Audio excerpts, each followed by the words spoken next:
Olá, Kélvia, tudo bem? Tudo bom, professor Carlos? Tudo bem, Já estamos aqui a postos, né, para conduzir os trabalhos.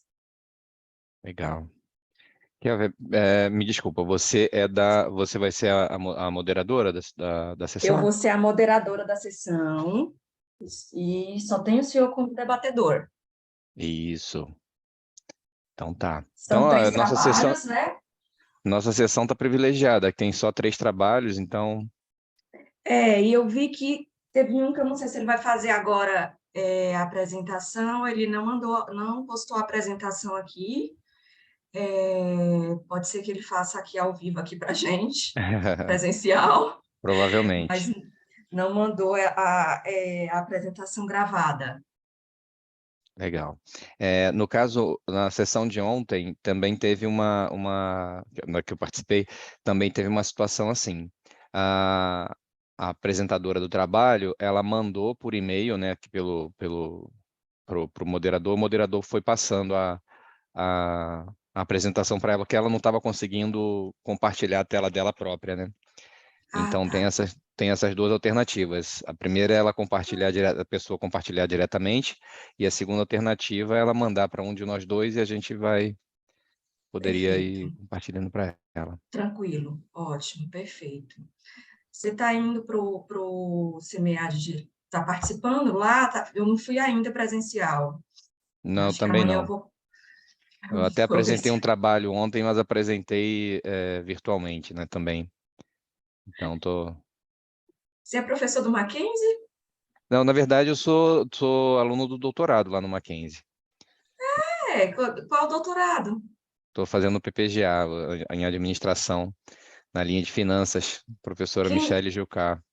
Olha só, eu terminei meu doutorado ano passado, lá Ah, na então, mesma. então por isso que eu tô lembrando de você. Eu terminei ano passado, foi do professor Wilson Nakamura, foi meu Uhum. orientador. E aí eu voltei agora para a faculdade de novo. Estou fazendo graduação em contábeis, olha só. Hã? Como é que é? Ai, ai. Você tá lá no Eu não Mackenzie mesmo fazendo? estou fazendo no Mackenzie, aquele para graduados já, né? Ah, sei. É bem curtinho o período, né? 2 anos? É 2 anos, mas eu não vou conseguir fazer em 2 anos, porque eu já tranquei algumas disciplinas, estou trabalhando bastante. E aí, conciliar, eu não quero sair da academia, mas também estou no meio, estou empreendendo, estou no mercado, então, assim, acaba que,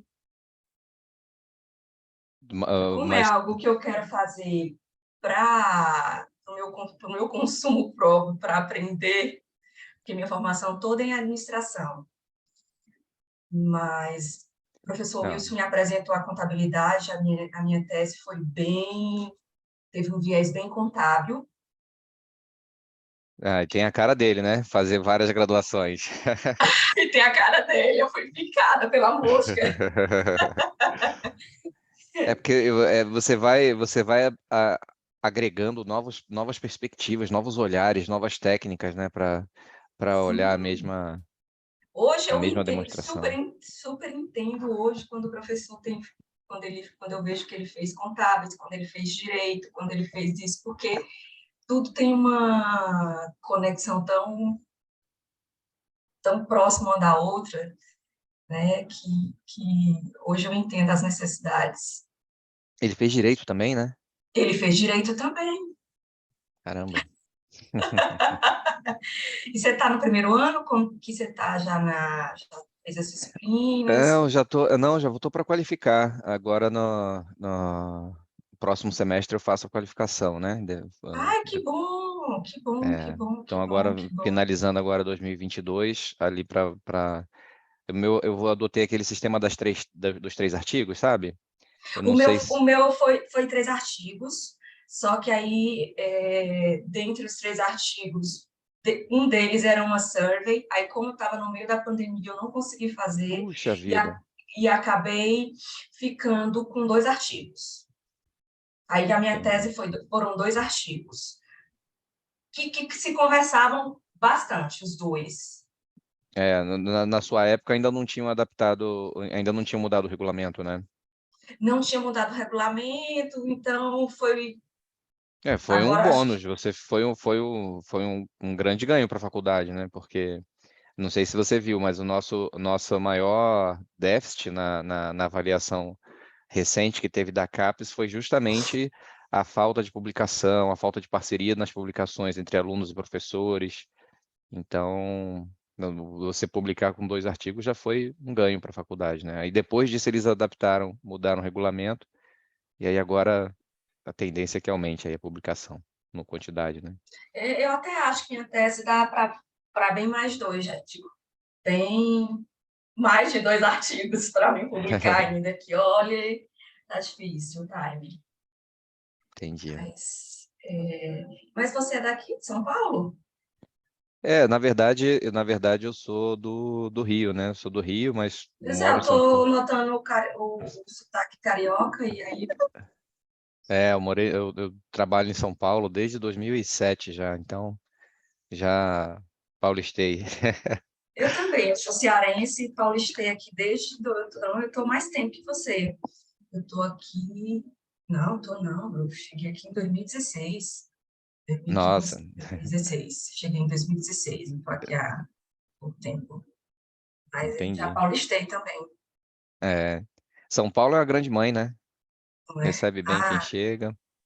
não quer mais ir embora? A Michelle também é cearense, né? Não sei se você deve saber, É, né? sei, é brava, mas ela é mais braba do que eu não sou braba, não. Ah, é? A Michelle nossa, é muito ponta firme, cara. Muito ponta firme mesmo, assim. Eu nunca ouvi falar de uma pessoa de um orientador, assim, que chegue tão junto, sabe, com os alunos. Tem um compromisso Sim. sério, ele toda semana tá lá, pega no pé. Não, ela pega na mão, ela não pega no pé, não, ela pega na mão. É. Sim, é melhor falar assim, né? Fica bem melhor, e é verdade. Ela Não, realmente chega junto com os assim, alunos e tal. eu, eu, eu aprendi muito com a professora Michelle, porque, assim, eu morava dentro daquele laboratório de finanças. Meu período ainda estava bem presencial ainda, então eu, eu assistia de reboque às orientações dela com os alunos lá dentro do laboratório. Então, Ave Maria, a gente conversava muito. Então, assim, foi muito boa. Tem já que a gente está falando disso, né, das experiências durante o programa, teve algo que me marcou bastante no programa, que foi o seguinte: eu entrei lá, eu vim do INSPER, né, então minha graduação original é na área tecnológica, então fiz toda a base de cálculos, físicas, enfim, de engenharia, né, e aí para o mestrado eu fui para fazer finanças no INSPER, então assim, matemática e estatística do primeiro ao último dia do curso.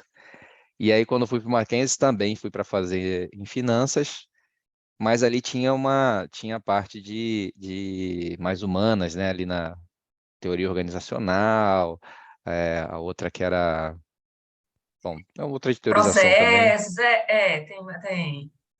E aí, nossa, aquilo ali mudou, assim, a minha forma de enxergar o mundo da ciência em administração e finanças, né? Porque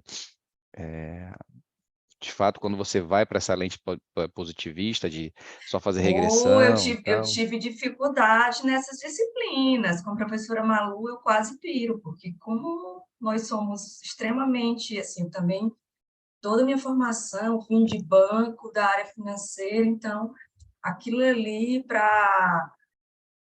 foi bem hard para mim, mas que me abriu também. Foi.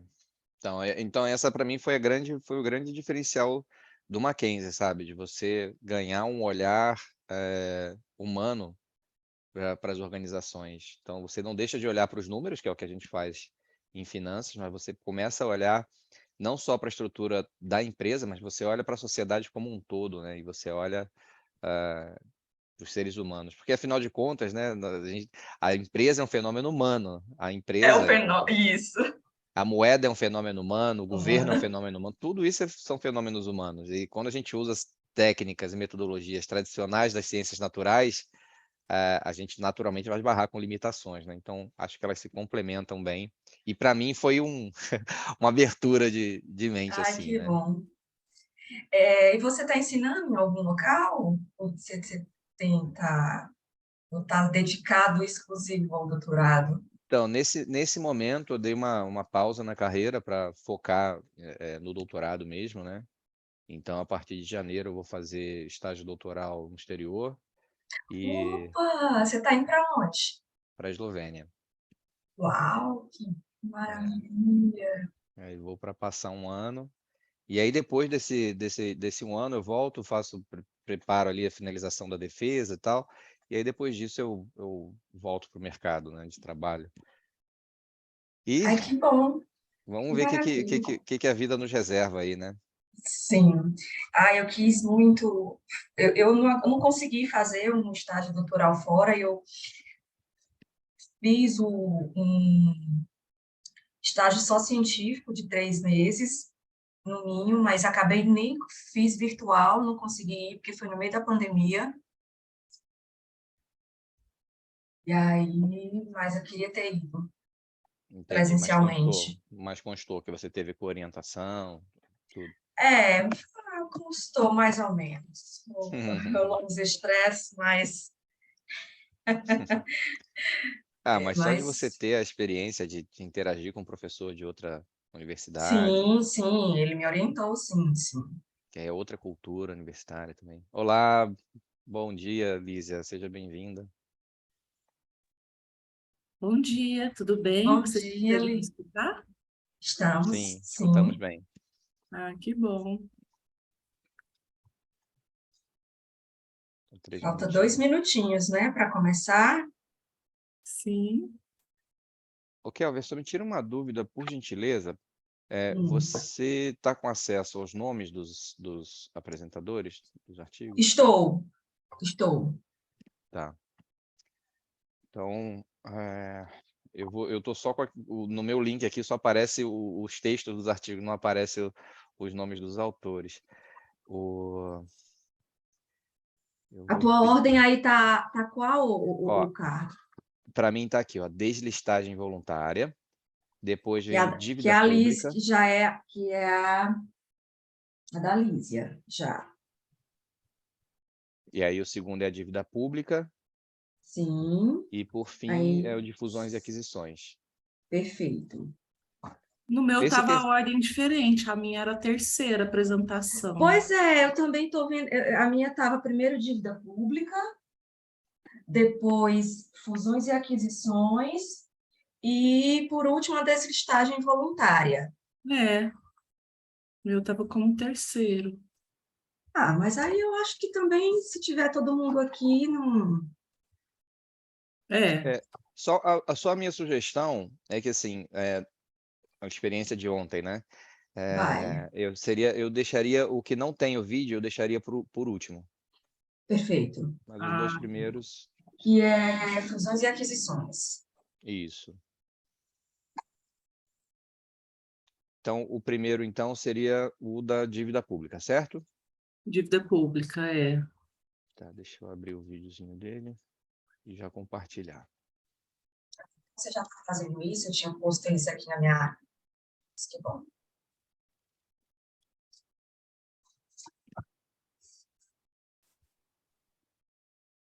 Ah, e aí o Carlos já está aí, que é o Carlos a apresentação do Carlos, que é da dívida pública. Beleza. Fez com o professor Eduardo Cazu Caio. Sim.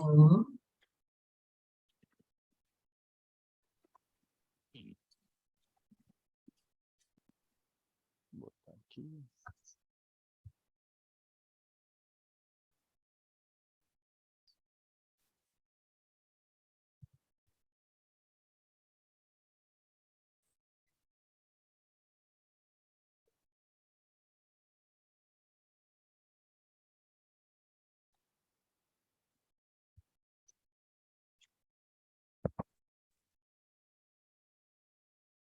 Carlos, você está aí? Esse ali.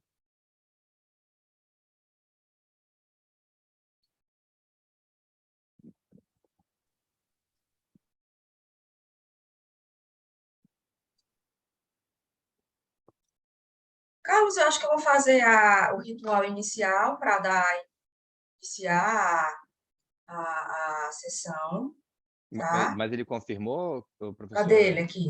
Deixa eu ver Ele- aqui.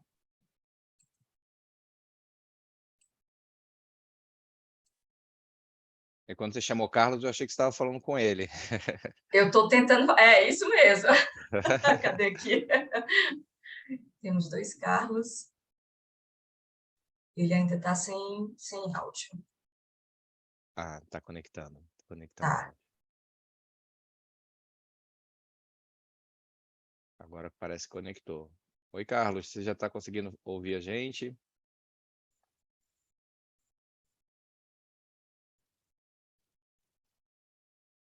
Não, parece que não.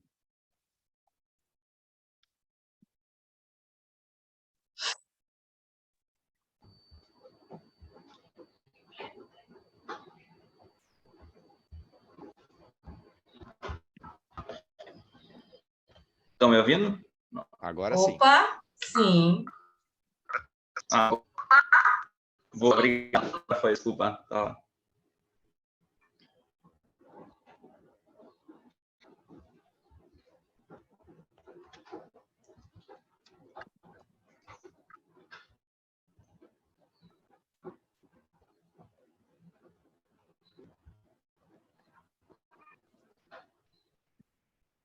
Bom, professora Kélvia, então, como o Carlos já está conectado com a gente, Acho que a gente pode dar início, né? Aqui a sessão dos trabalhos. Dia 10, o 11, nosso horário vai ser de 8h30 às 10. Nessa sessão, teremos 3 trabalhos a serem apresentados, tá? Pela ordem aqui, temos o trabalho de dívida pública e endividamento corporativo, né? Existe um efeito Crawdowns no Brasil, os autores são Carlos e o professor Eduardo Caio, tá? Depois nós temos um outro trabalho que eu nem me apresentei. Sou Kélvia, me apresentei nosso debatedor, desculpa,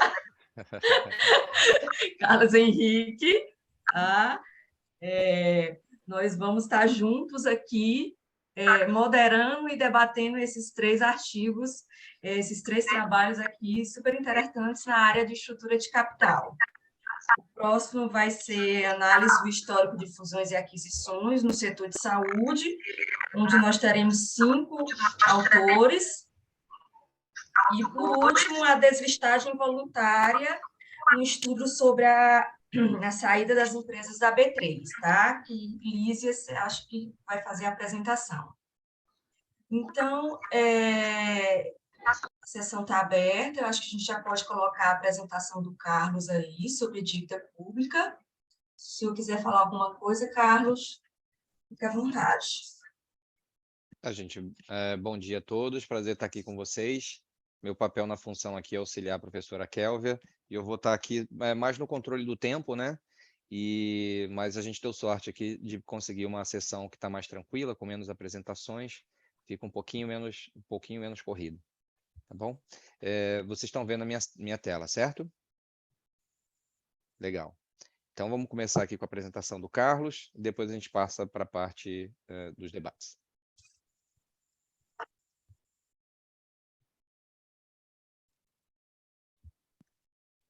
Vocês estão ouvindo com o áudio, certo?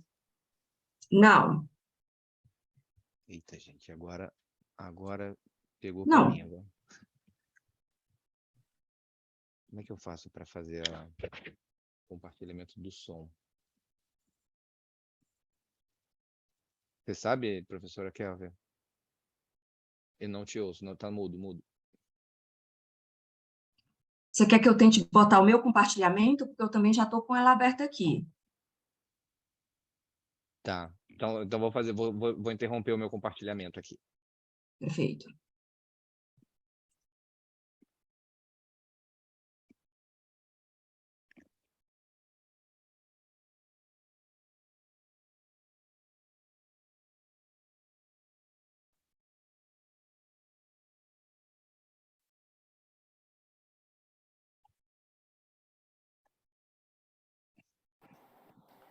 Olá, meu nome é Lísia, eu estou aqui. Opa, não é agora. Vocês estão vendo a minha tela? Sim, Vamos e ver eu se a gente consegui ouvir o escuta. som do vídeo anterior também. Então, pronto, vamos lá.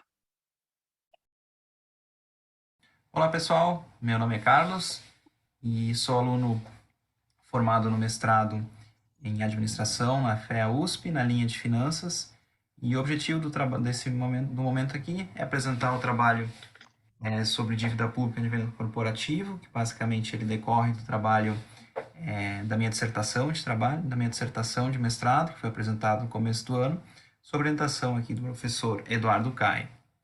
O objetivo desse trabalho, já indo para a introdução dele, é entender como a estratégia de endividamento público, ou seja, como a forma que o governo utiliza para captar, pode influenciar na capacidade e na estrutura de capital das empresas brasileiras.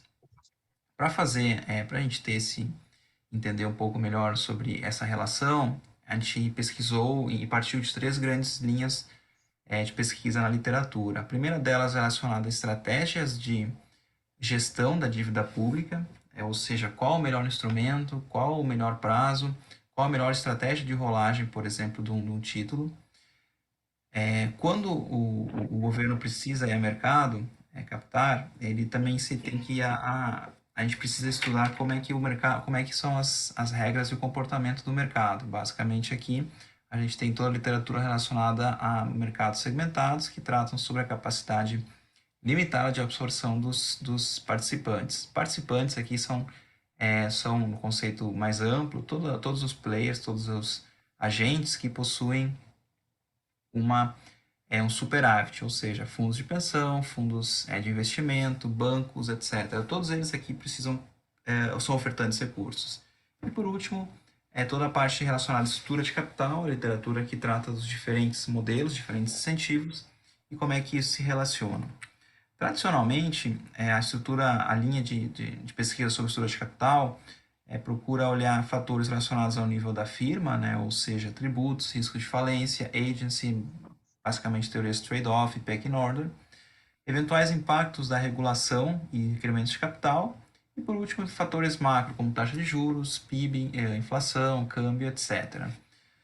Essas teorias, de uma maneira ou outra, assumem que o que vai influenciar a capacidade de obtenção de recursos para uma companhia é o lado da demanda, ou seja, as suas características, assumindo que a oferta é perfeitamente elástica, ou seja, se eu tiver espaço, se eu tiver oportunidade e necessidade de captar, eu vou conseguir a mercado. Basicamente, essa seria aqui uma das hipóteses implícitas nesse tipo de análise. O que a gente quis trazer, baseado muito na literatura aqui que Baker, em 2009, resumiu, consolidou, é que o lado da oferta também pode influenciar, ou seja, o lado da oferta não necessariamente é uma curva horizontal, uma curva com capacidade limitada de absorção, e eu posso ter impactos aqui sobre a capacidade de disponibilidade de recursos numa economia, dependendo de quem está captando, né? Então, basicamente, o objetivo desse trabalho já entrando aqui na parte das hipóteses, é explicar como o lado da oferta pode impactar no lado da demanda, ou seja, se o governo, ao captar recursos, pode interferir na capacidade das empresas captarem recursos e se endividarem. Basicamente, essas são as duas grandes hipóteses que a gente gostaria de testar aqui, uma olhando essa relação negativa e a outra entendendo se existe uma diferença entre o impacto de dívida de curto e de longo prazo. Para construir e fazer essa análise, foram utilizados dados de empresas abertas no Brasil, ao longo de mais ou menos 20 anos, e basicamente com informações obtidas aqui da Economática, além de outros dados de fontes públicas como Banco Central e IPEA Data, né? Para fazer a estimação, foram utilizados aqui um modelo de dados painel com efeitos fixos, e aqui com um painel balanceado, dado aqui a mudança, eventual diminuição e aumento do número de empresas ao longo do tempo. Os dois modelos básicos aqui utilizados são o endividamento contra a dívida pública, basicamente variável explicativas e variáveis dependentes, aqui as principais, E para a construção delas, apenas explicando aqui, o endividamento contábil são os dois conceitos clássicos aqui em finanças corporativas, ou seja, dívida total sobre ativo total, e o endividamento a mercado, dívida total, considerando também o valor de mercado da companhia. E para fazer o cálculo da dívida pública, foi considerado dívida pública, o montante total da dívida pública federal sobre o total dos ativos da mesma base de empresa, ou também uma outra relação que é a dívida pública sobre o PIB. As demais variáveis são usuais, conforme nível de tangibilidade, recessão, rentabilidade, etc. E seguimos aqui o que já foi feito em outros trabalhos. Inspecionando de maneira visual essas duas, a principal construção, a linha azul é a mediana da alavancagem, ao passo que a linha pontilhada é a mediana da dívida pública. Pode-se notar aqui uma relação negativa, pelo menos uma expressão visual, da mesma maneira que quando a gente olha a parte, essa mesma relação a níveis de mercado, ou seja, endividamento a níveis de mercado. Entrando já nos resultados, a primeira tabela, e que acaba sendo a mais importante, também indica uma relação negativa entre o endividamento público e o endividamento corporativo. Basicamente aqui o fator negativo sendo um pouco mais acentuado no endividamento contábil, ao passo que ao adotarmos formas distintas de estimação, seja com clusterização a nível de tempo e firma ou utilizando variável com logaritmo, temos uma relação negativa e persistente aqui entre o endividamento público e o endividamento corporativo, sinalizando aqui uma validação da hipótese que a gente está testando em relação a uma relação negativa entre endividamento público e corporativo. Ao olharmos aqui a quebra entre dívida de curto e longo prazo e endividamento de curto e longo prazo, nota-se que o endividamento de longo prazo é o que parece ser mais influenciado ao ser feita aqui a quebra, sugerindo uma relação negativa mais acentuada aqui entre o endividamento de longo prazo e a captação pública de longo prazo. Em resumo, esses são os dois principais achados aqui desse trabalho, aqui em relação às suas hipóteses, e concluindo aqui, é encontrada uma relação negativa entre o endividamento público e o privado. Esse impacto tende a ser mais relevante no endividamento de longo prazo, como foi visto, e, portanto, a gestão do endividamento público pode causar aqui desdobramentos relevantes sobre o endividamento corporativo, ou seja, a maneira como o governo procura se captar não é necessariamente neutra em relação aos demais agentes da economia. Como limitações aqui desse trabalho, foram dados, por enquanto, foram dados analíticos do nível de endividamento, porém sem entrar no nível micro, ou seja, quais por quebra por dívida bancária, debêntures e outros tipos, além de analisar uma marcação direta entre players do setor financeiro, quem é bancos, fundos e quem está comprando dívida pública. Muito obrigado pelo tempo e um bom...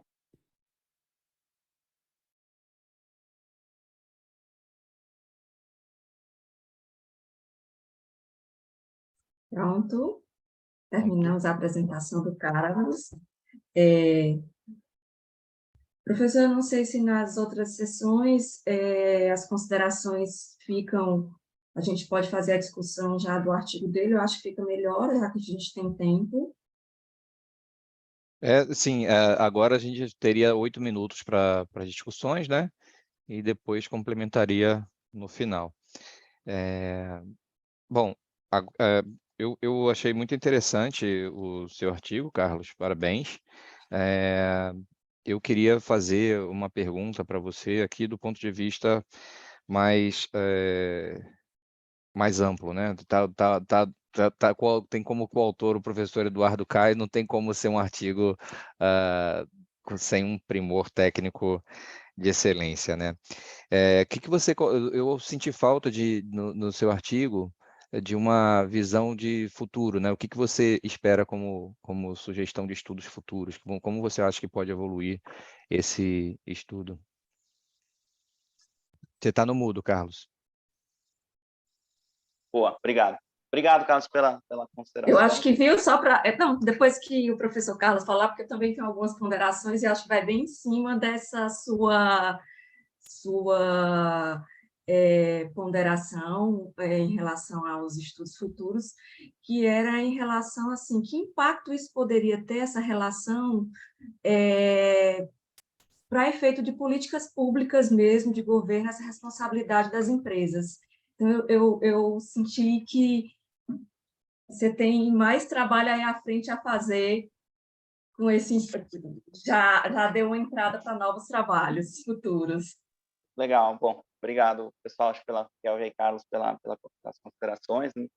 Realmente foi um trabalho inicial, né, assim, é uma linha que aqui, pelo menos no Brasil, a gente ainda não tinha encontrado tantas referências, né, mas existe no exterior, e eu acho que o grande objetivo, né, foi trazer para a discussão um fator que não está tão acostumado a gente estudar quando olha em estrutura de capital, né.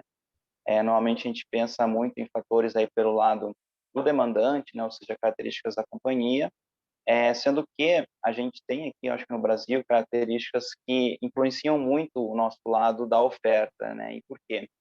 A gente tem aqui legislação muito diferente do que existe em outros países. A gente tem, por exemplo, questões de direcionamento compulsório de recursos. Eu tenho uma série de incentivos fiscais para determinados instrumentos, então a gente tem debêntures incentivadas.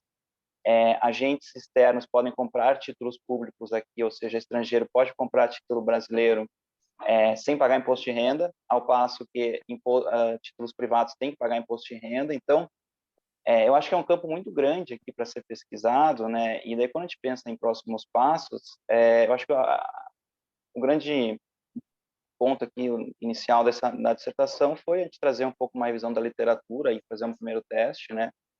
De como é que isso poderia rodar aqui no Brasil. Um ponto que a gente gostaria de explorar, acabou não dando muito certo também por uma questão de tempo, foi como o nível granular, ou seja, também influenciado. O que a gente quer dizer por nível granular? A gente acaba olhando mais variáveis de endividamento de curto e longo prazo, conforme constavam nos balanços das companhias, mas teria sido uma análise bem interessante também quebrar o que é esse endividamento de curto e longo prazo em instrumentos, ou seja, debênture, capital de giro, captação no exterior, outros instrumentos, né, que cada um deles acabam também tendo diferentes efeitos aqui de oferta e de demanda, né? Por quê? Por exemplo, um fundo de pensão tem restrição de quanto ele pode comprar de títulos privados. Então, pode ser diferente aqui uma curva, uma empresa que decida captar por uma debênture do que uma que procure captar por um capital de giro, quem acaba fazendo a venda, né, ou a emissão desse título, perdão, o encarteiramento desse título é um banco. Então, acho que de próximos passos é entrar um pouco mais no nível micro, né? Ou seja, quebrar questões de curto e longo prazo. A gente viu que tem alguns trabalhos aqui no Brasil que fazem isso, né? Mas eu acho que o grande ponto é que não tem uma base única para isso, né? Então, basicamente, tem que entrar na CVM, em cada uma das DFs das instituições e lendo as notas explicativas lá para compor essa base, né? Então, fazer isso para 20 anos aí para 400 empresas ia ficar um pouco inviável aqui no tempo da dissertação, mas talvez com o doutorado aí seja um bom desdobramento, né? Sim, sim, sim. Você tem mais alguma coisa, Carlos? Eu só pontuei aqui fizeste uma referência aqui na primeira página, logo que eu não encontrei a referência, na introdução, você colocou BIS Bem aí. 2021. Sim. Talvez eu Tá? tenha... Tá, ótimo. Obrigado. Eu acho que... Só para pontuar aqui também, isso aqui eu acho que minha pontuação foi muito mais em relação a esse encaminhamento futuro, o que essas mudanças, que impacto essa relação entre a dívida pública e o endividamento corporativo ele pode trazer como efeito para essas políticas públicas. Eu acho que isso tem um trabalho bem interessante para você aí para o doutorado. Tá? Deixa eu ver se tem mais alguma pontuação aqui, mas muito bom do trabalho. Só pontuando quando você falou assim da questão de granular, a questão do endividamento. Na minha dissertação, eu trabalhei 8 métricas de endividamento. Então, foi bem, eu consegui granular o máximo que podia para poder entender, talvez realmente é interessante para você ver alguns determinados segmentos, você vai ver o impacto disso em relação à dívida pública. Então, aqui você ficou só no contábil de mercado. E como é que tu conseguiu, curiosidade, professora Kélvia, olhando cada uma das DFs lá, não? Olha, eu fiz utilizando... utilizei os dados do Capital IQ, e aí fui bem no detalhe, foi trabalhosa, minha base de dados ficou imensa, imensa, imensa, imensa. Ela não rodava nem no Excel, eu tive que importar toda já para o Stata para poder trabalhar com ela lá, porque o Excel não rodava, né? Minha base de dados. Então, trabalhei 8 métricas de endividamento. Fui bem granulado. Pronto. Professor Carlos, tem mais alguma colocação para fazer? O trabalho, para mim, foi excelente. A gente tem mais alguns segundinhos aqui. Eu só queria deixar o comentário, né, que em 2010, ali entre 2009 e 2012, não lembro exatamente as datas agora, teve alguns aprimoramentos, né, no mercado de crédito privado.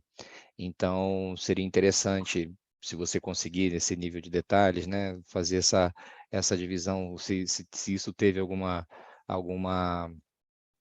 influência nessa, essas medidas do poder público surtiram efeito a despeito como isso se relacionou com a variável que você está estudando, que é o endividamento público, né? Então, seria só essa sugestão.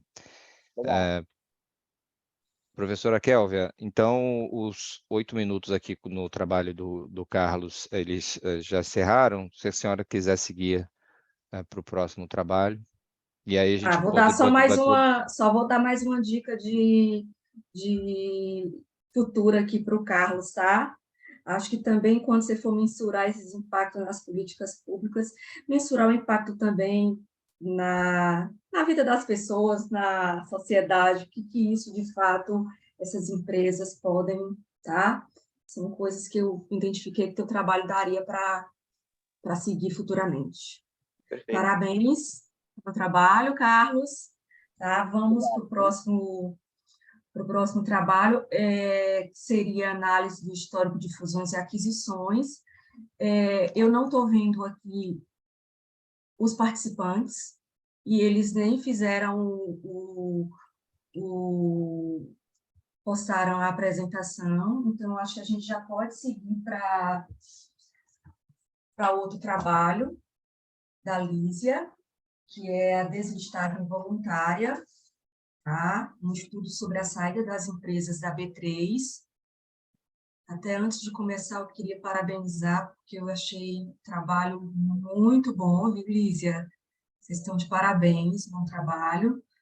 Mas vamos colocar a sua apresentação aí para a gente discutir ele, ok? Ok. Deixa eu compartilhar aqui, professora.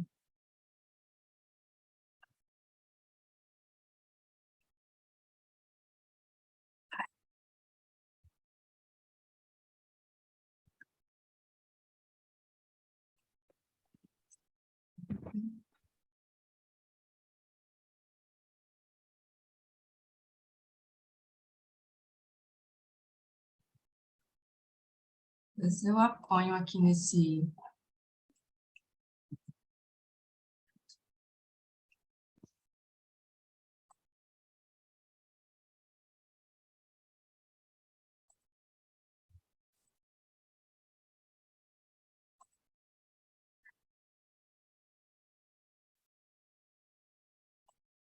Vocês estão vendo a minha tela?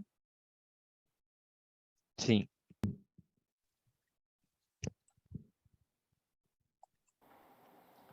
Olá, meu nome é Lísia, eu estou aqui para apresentar o trabalho Deslistagem Voluntária, um estudo sobre a saída das empresas da B3. Esse trabalho foi feito a partir do TCC da aluna Thaís Cristina, sob a minha orientação e da professora Denise. Nós somos da Universidade Federal de Uberlândia. O fechamento de capital de empresas listada na Bolsa de Valores, ele é chamado de deslistagem ou deslisting. No mercado de capitais brasileiros, tem-se observado um aumento desse processo de deslistagem nos últimos anos. Daí surgiu o seguinte problema de pesquisa: quais os principais determinantes que levam companhias a fecharem seu capital de forma voluntária? Num país com economia emergente como o Brasil, justifica-se constatar quais são os fatores que levam as companhias a fecharem o seu capital para depois criar soluções para esse cenário. Os autores Barat e Dittmar argumentam que o trade-off entre a listagem e os custos e benefícios de se manter na bolsa explicam a decisão de abrir o capital, e, ao contrário, a decisão de sair de um mercado.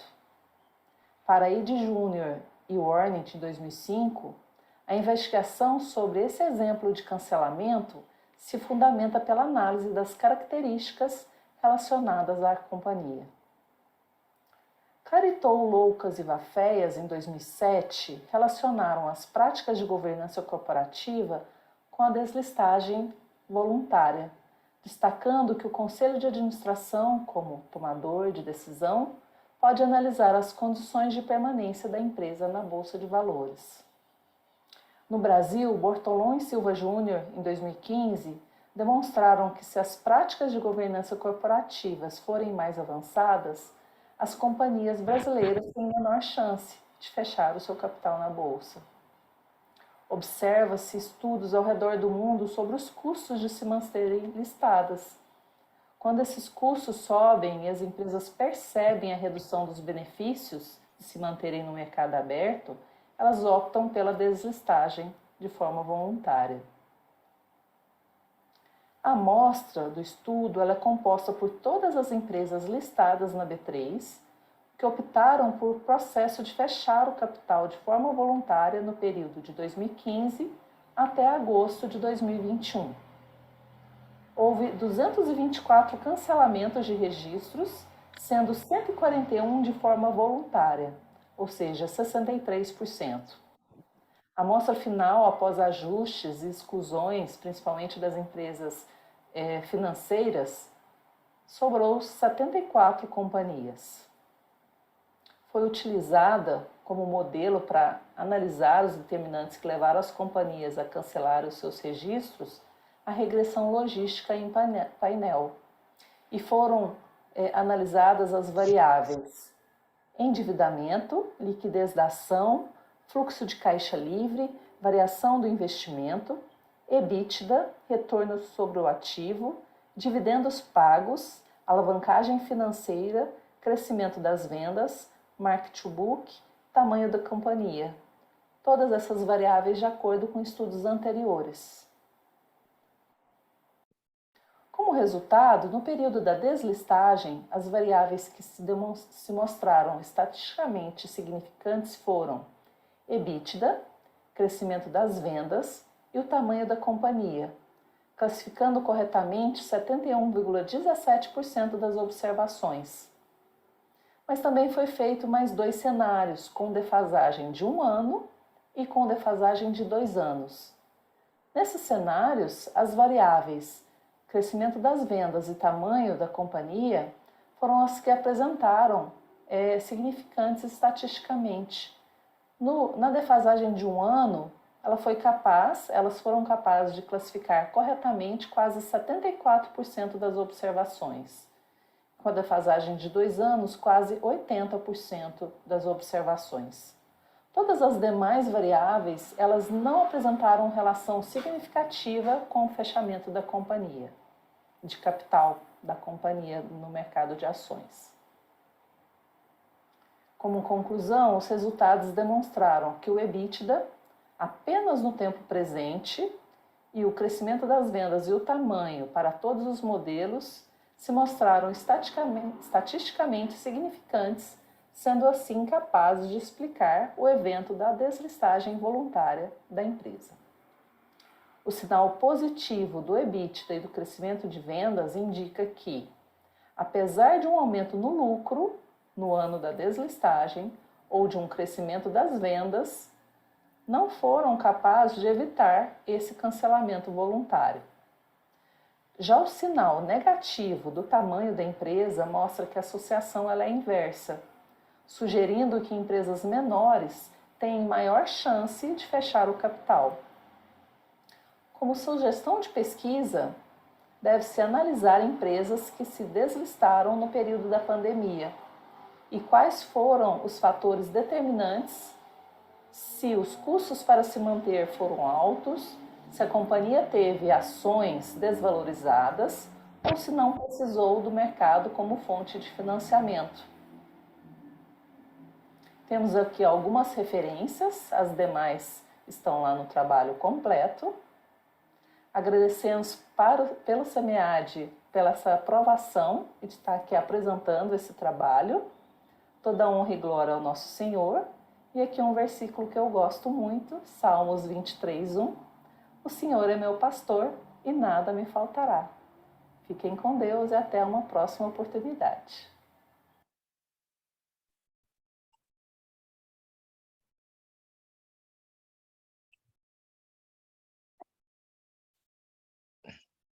Professora Kélvia. Opa, voltando.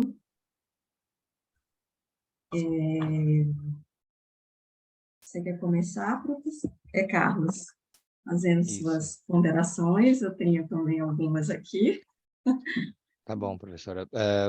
Professora Lísia, parabéns pelo artigo, muito interessante, né? A gente sempre, eu já recentemente fiz um artigo sobre os determinantes do IPO, né? O que leva as empresas a fazerem um IPO e aí eu vejo o seu Ela está no trabalho inverso. ao contrário, né? Isso é muito interessante, né? E uma coisa que eu queria ouvir sua opinião, né? Que até extrapola aí os limites do seu trabalho, é sobre a competição da listagem da Bolsa Brasileira com relação à Bolsa estrangeira. O que você tem, se você conseguiu captar alguma coisa em relação a isso, né? A gente tem aqui os custos de manutenção da listagem, mas a gente também tem a limitação do tamanho do nosso mercado, o tamanho a quantidade dos investidores que nós temos aqui. Eu queria entender se você... queria te ouvir, né? Nem entender, mas eu queria te ouvir o que você tem para falar sobre isso, né? Sobre essa competição entre os mercados. De que forma isso daí poderia entrar no modelo futuro? Isso a gente não pesquisou, né? Até porque, como eu falei no início, ele veio de um trabalho de TCC, né? Que nos surpreendeu pela dinâmica da aluna tá se prontificando a fazer esse trabalho, até com uma estatística robusta, no caso de um TCC, né? Foi onde a professora Denise ajudou ela, porque ela é expert em estatística, mas eu acho interessante essa sua colocação, até porque eu tenho incentivado os alunos que fazem, né, um bom TCC a participar do nosso programa de mestrado, de estar desenvolvendo isso com outros olhares na pós-graduação, né? A nossa bolsa, com certeza, ela é pequena, com o tamanho do Brasil, com as possibilidades que a gente tem, eu acho que é uma variável que a gente pode pensar para colocar. Agora, não sei como que a gente colocaria, né? Eu, na minha tese, eu fiz uma diferenciação entre vários indicadores, se as empresas que passavam por crises financeiras, elas estavam mais protegidas ou não, tendo as suas ações algumas empresas só domésticas, né, com as ações só no Brasil, e outras que tinham a dupla listagem, né, no Brasil e no exterior, pelo menos dupla, né, tem empresas que têm a listagem em mais de uma bolsa, 2, 3 bolsas. Então, alguns indicadores, as empresas ficavam mais protegidas quando elas estavam listadas fora, né, outras não. Então, a gente poderia estar pensando realmente numa forma de estar captando isso, né? Não sei se você tem alguma ideia para nos passar, que se tiver seria Não. Acho que o estudo de caso do Nubank é esse que você está falando aí, recente, né? Não, a gente tem agora a Braskem que está passando por esse processo, né? Esse Um também. fundo veio de fora e falou assim, ó, fecha aí no Brasil, vamos abrir aqui fora e a gente vai ganhar muito mais dinheiro. vai alavancada. Exatamente. Daí veio a minha curiosidade, né? Muito, muito interessante esse tema da deslistagem. Se eu puder, posso aproveitar, só, desculpa, o gancho, que essa questão da listagem, assim, que é algo que a gente tem trabalho acompanhado um pouco, né? Acho que um dos fatores que a gente nota que explica, né, talvez a companhia ir para fora, é muito uma questão de precificação, né? Ou seja, como o investidor estrangeiro consegue pagar mais e tentam encaixar uma companhia brasileira a múltiplos muito maiores. Eu quero dizer, tem aqui por exemplo, talvez vocês conheçam o Pátria ou a 20, são duas assets aqui brasileiras que foram listadas lá na Nasdaq, né? Tem a CIT também, que é uma companhia de transformação digital que também abriu capital lá fora, né? E a explicação de todas elas era que lá ele consegue um múltiplo de 15, 20 vezes EBITDA, por exemplo, né, para abertura de capital, e aqui no Brasil ninguém paga isso. Então, acho que talvez um dos motivos seria até essa diferença, né, de preço, né, e o quanto o vendedor da ação, né, vai ganhar fazendo IPO aqui versus que ele vai ganhar fazendo IPO lá fora. Tá aí já tá aí uma sugestão lá. Olha, E me deu um pensamento aqui também de ver de quantas dessas empresas que fecharam capital realmente ficaram com elas fechadas ou quantas que foram para o exterior, né? Então, Sim. Talvez fazer essa diferenciação também, que não foi uma coisa que a gente pesquisou. Me surpreendeu até você falar que isso era um trabalho de TCC, porque eu achei que o rigor científico foi bem... Gostei muito da forma como o texto foi escrito, claro, bem pedagógico, gostei demais. Eu vi que vocês pegaram como referência aqui o Martinez e o Sérgio, e aí eu tive que eles têm trabalhos sobre as decisões de delistagem. Eles têm um trabalho mais recente, de 2017, tá?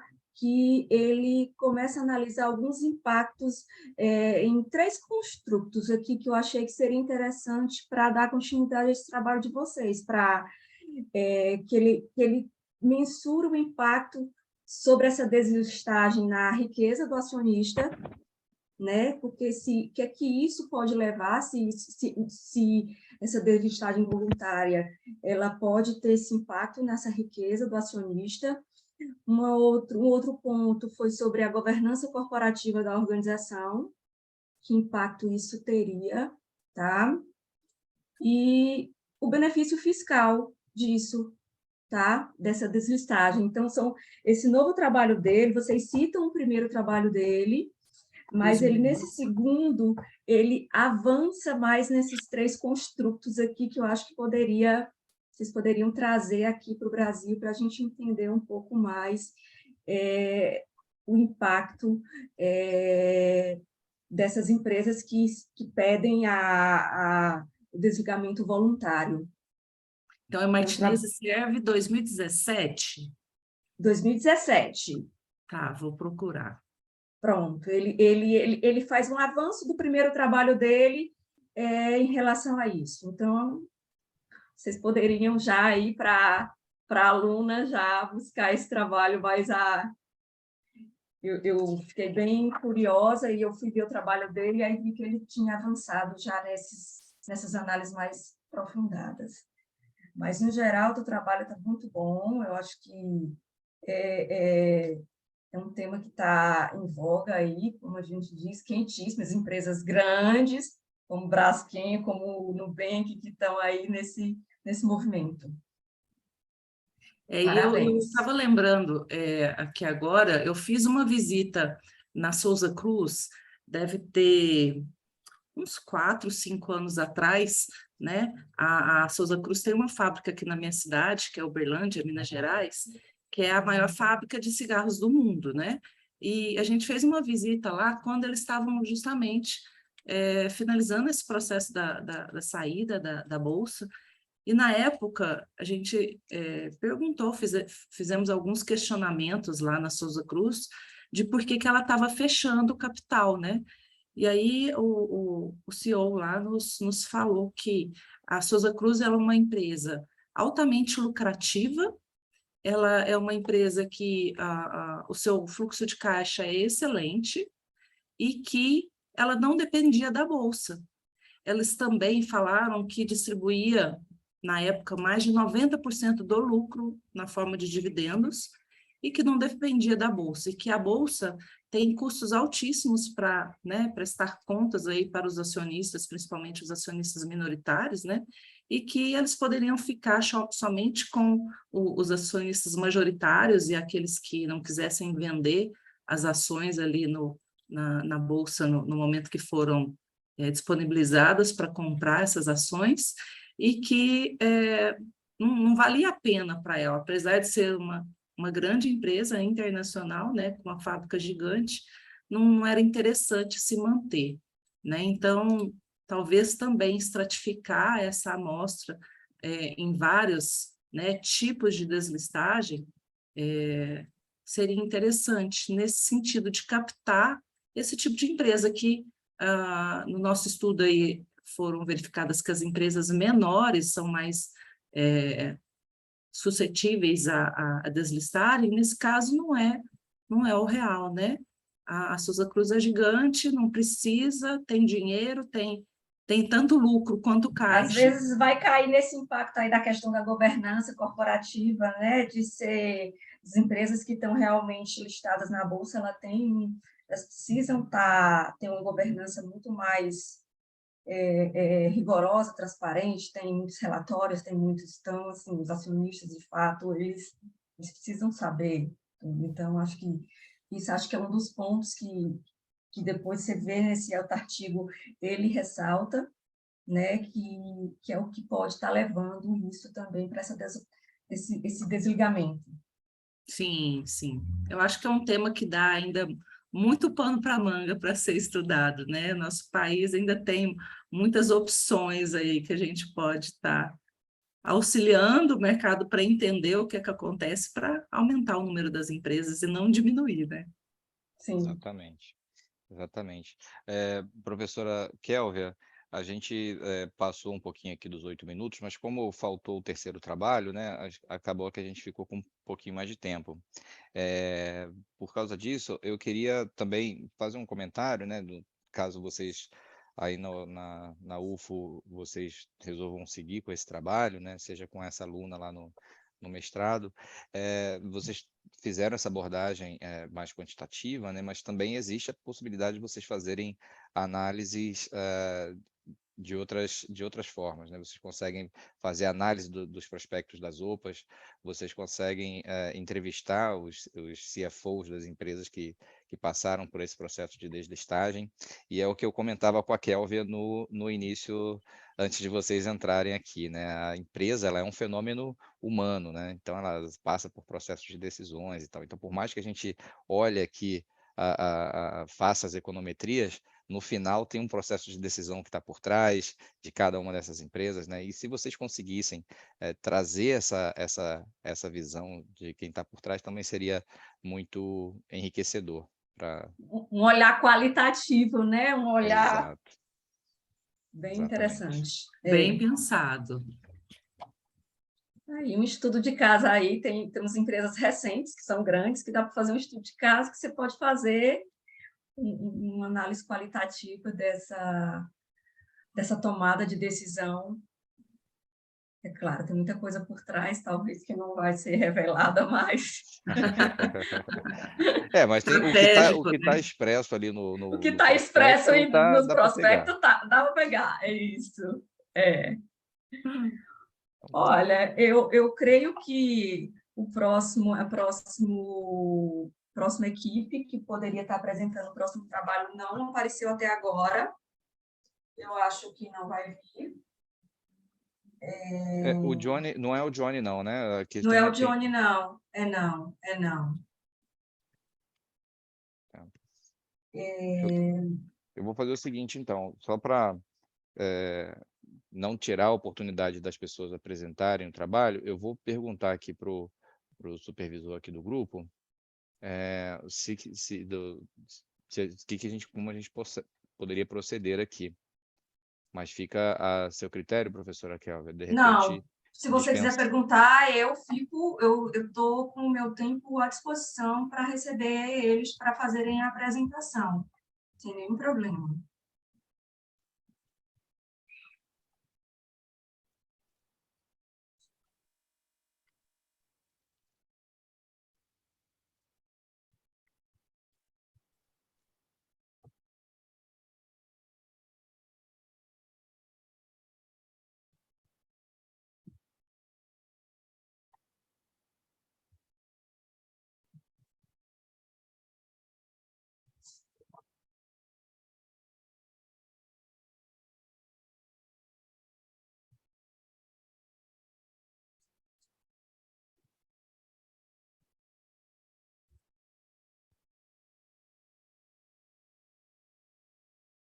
Professora Kelvia, eu Oi. acabei de receber aqui a resposta.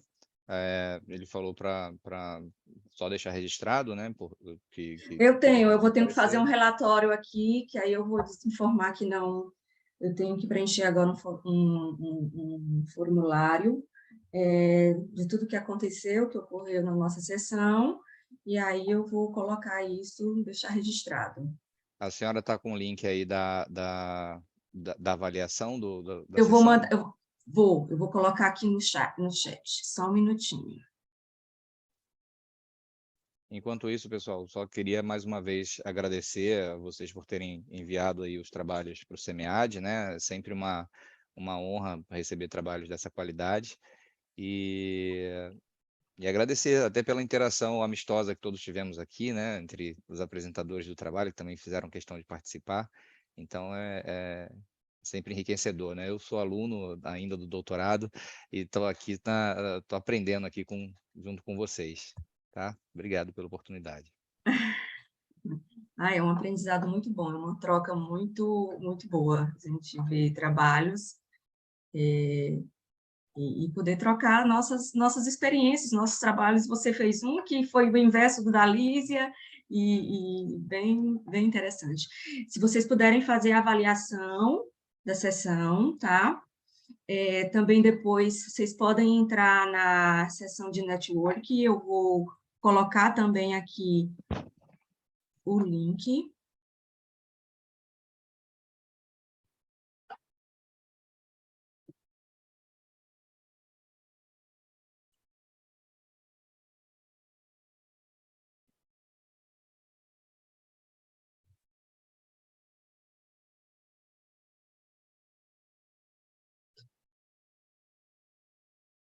E agradecer a participação de vocês.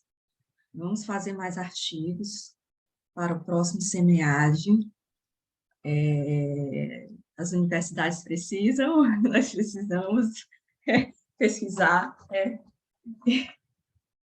E aí, obrigada, professor Carlos, eu chamo professor, porque aqui a gente está se tratando como professora Lísia, são futuros também, o Carlos aqui que está no mestrado, né, Carlos?